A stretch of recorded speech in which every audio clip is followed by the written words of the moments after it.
武侠电影作为中国独有的类型电影，在上世纪90年代被香港电影人推至巅峰。这一时期内产生的不少武侠电影，至今都是影迷心中不可磨灭的经典。但你是否知道，现在被小伙伴们奉为经典的很多武侠电影，当年在香港上映时却票房惨淡？就连《精武英雄》《新龙门客栈》等殿堂级别的经典武侠动作片，也都票房不佳。今天阿里就带小伙伴们回顾香港电影黄金时期那些票房铺盖却很经典的香港武侠电影。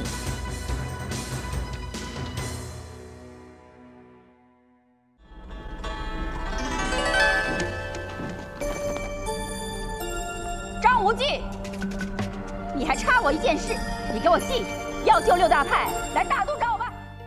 铺盖经典之《倚天屠龙记之魔教教主》。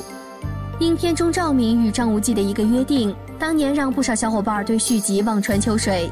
本片投入了近5000万港币的制作费用，但在1993年香港上映时，仅收获1000多万港币的票房，直接吓得王晶不敢再有拍续集的念头。本片云集了李连杰、洪金宝、邱淑贞、张敏、黎姿等当时的一线演员，可谓实力与颜值并存。李连杰的武打动作无疑是一大经典。特别在光明顶与少林寺高僧元婴大战一幕，两人所展示的少林龙爪手更是赏心悦目。而洪金宝塑造的牛脾气老道张三丰，虽然另类，但也给影迷留下了深刻的印象。张敏饰演的赵敏对张无忌的回眸一笑，以及大都再见的约定，也成为了香港电影史上不可磨灭的经典桥段之一。而邱淑贞和黎姿所塑造的角色形象，更是不少男生心中排名前3的女神形象。还有一众出彩的配角，如青翼福王、华山二老等，均让影迷印象深刻。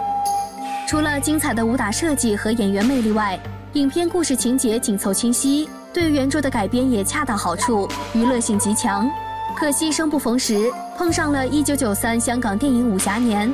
看看当年票房前10的电影，《唐伯虎点秋香》、《花田喜事》、《新不了情》、《城市猎人》、《方世玉集续集》、《黄飞鸿3》、《重案组》、《逃学威龙3》、《东成西就》，无不经典。《倚天屠龙记之魔教教主》票房铺盖，除了运气不佳，也真没啥好说的了。啊！你们武打不打了？我们华山打。男的脱下戒指项链，女的脱下内裤肚兜，不然统统没命。有些人离开了之后，才发现离开的人是自己的最爱。铺盖经典之东邪西毒。无论小伙伴们是否看懂了东邪西毒，相信很少会有人去质疑其在香港电影史上的经典地位。本片1994年在香港上映时，仅获得900多万港币的票房。王家卫带着一众殿堂级的巨星折腾了1年，这票房回报真的惨不忍睹。幸亏与东邪西毒同时赶拍的东成西就，在1993年上映时收获了2000多万票房，也算是止了口血。当然，用票房来衡量王家卫的电影本身就是一个笑话。1995年，本片在香港、台湾、威尼斯拿了10余个大奖，在电影艺术成就方面简直是神一般的存在。东邪西毒被誉为亚洲电影的巅峰之作，它颠覆了传统的武侠电影，将电影里的角色从剧情里剥离出来，呈现了极具色彩的人性，从不同的角度讲述故事的不同进程，表达了人一生中最细腻的情感——爱情。特别张国荣饰演的欧阳锋更是经典之中的经典，他以自然细腻的表演将欧阳锋的多重人物性格展现得淋漓尽致。而影片中所使用的电影语言、镜头、构图、色彩等，至今都是不少电影人研究学习的榜样。还有陈勋奇为本片创作的配乐也十分经典，其中小伙伴们熟知的序曲《天地孤影任我行》，就是后来星爷的《大话西游》里的经典配乐。本片票房铺盖，严格来说和当年香港电影市场的大环境没太大关系。人类电影史上本来也就没几部卖座的文艺片儿，更何况这还是武侠文艺片。看惯了娱乐电影的香港观众不买账也很正常。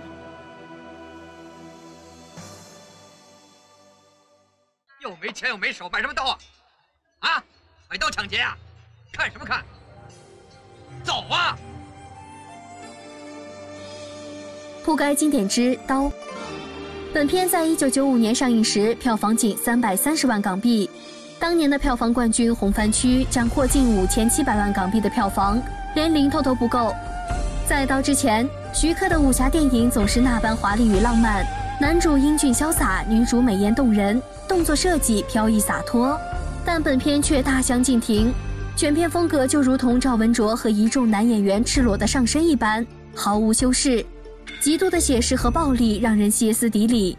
徐克用另类的方式向观众展示了一个赤裸裸的江湖，这里没有侠义，只有弱肉强食的野蛮规则；这里没有完美的角色，主角断了手臂，拿到的刀谱是残本，就连场景都是那么的粗糙。但恰恰就是这些不完美的元素，构成了一个另类完整而又真实的江湖。徐老怪在此之前的武侠电影风格实在是太经典，观众的审美早已受其影响。当他想改变突破时，观众的审美必然无法适应，不买账也很正常。包括后来的仙侠电影《蜀山传》也是如此。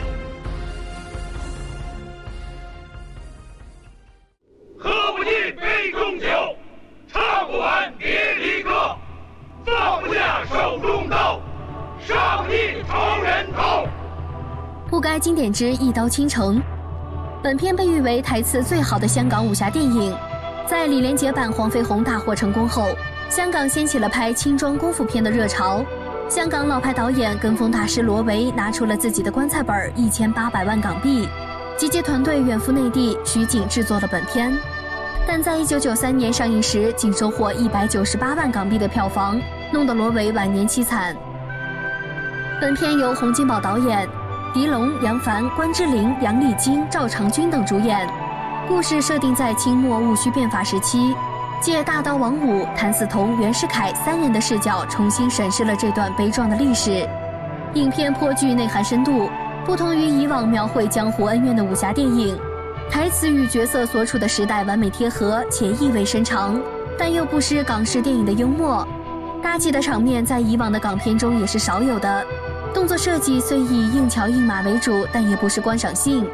片中王五和谭嗣同所展现出来的家国大义令人热血澎湃，而谭嗣同最后的慷慨就义也催人泪下，确实是一部感染力十足的佳片。可惜本片卖相不好，被淹没在众多经典电影的大潮中。陆柯，谭兄，我送你上路，能够死在黑旗军大刀队队长的刀下，岂不快哉？铁猴子，王启英要抓到归案，为民请命，你是何方神圣？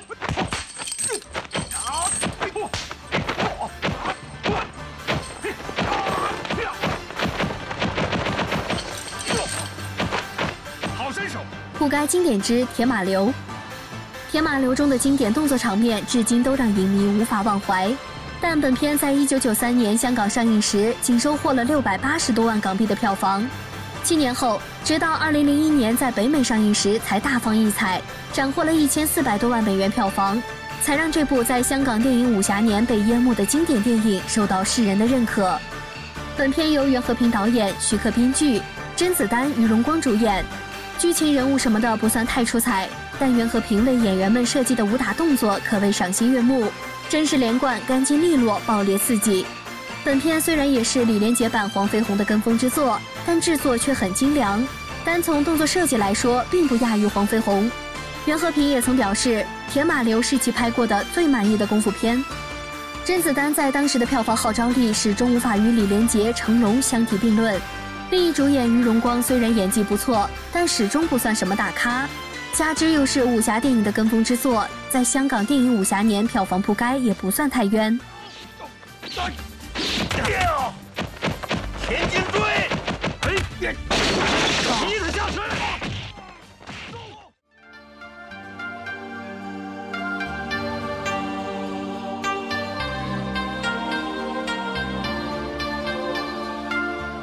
不该经典之新仙鹤神针。本片由陈木胜导演，在香港当时众多武侠电影中可谓别具一格。梅艳芳饰演的白云飞一袭白衣驾鹤高飞，仙风道骨，风采绝伦；而颜值巅峰的关之琳饰演的蓝小蝶更是美艳动人，均是众影迷心中经典的武侠人物形象之一。而片中的人物造型和画面颇具美感，武打设计与电影特技相结合，动作场面飘逸灵动，观赏性十足。喜剧元素的融入也恰到好处，让影片具备较强的娱乐性。称其为经典并不过分。但本片在1993年香港上映时，票房仅为800多万港币，与《倚天屠龙记之魔教教主》类似，也是运气不佳。南海无期，五星幻化。